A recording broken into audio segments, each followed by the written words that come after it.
In a certain way, Sexy Hiking is the perfect embodiment of a B game. It's built almost entirely out of found and recycled parts, and it's one of the most unusual and unfriendly games of its time. In it, your task is simply to drag yourself up a mountain with a hammer. That act of climbing, in the digital world or in real life, has certain essential properties that give the game its flavor. No amount of forward progress is guaranteed. Some cliffs are too sheer or too slippery, and the player is constantly, unremittingly in danger of falling and losing everything.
Anyway, when you start Sexy Hiking, you're standing next to this dead tree that blocks the way to the entire rest of the game.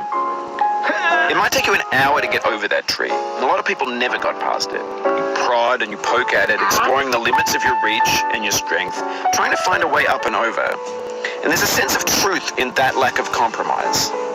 Most obstacles in video game worlds are fake. You can be completely confident in your ability to get through them once you have the correct method or the correct equipment or just by spending enough time. In that sense, every pixelated obstacle in Sexy Hiking is real. The obstacles in Sexy Hiking are unyielding, and that makes the game uniquely frustrating.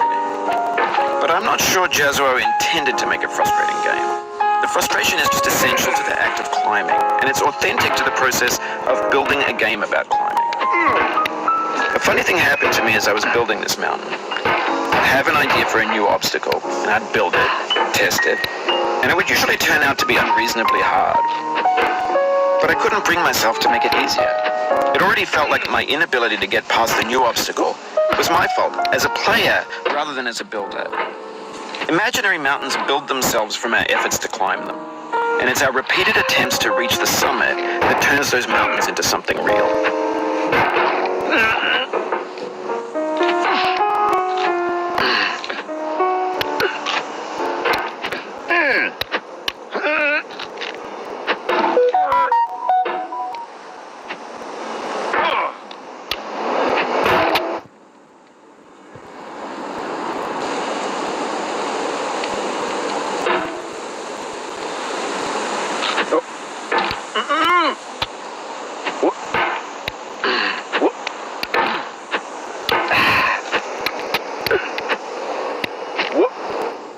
You just lost a lot of progress. That's a deep frustration, a real punch in the gut. Şöyle, sonra. Evet, bakın.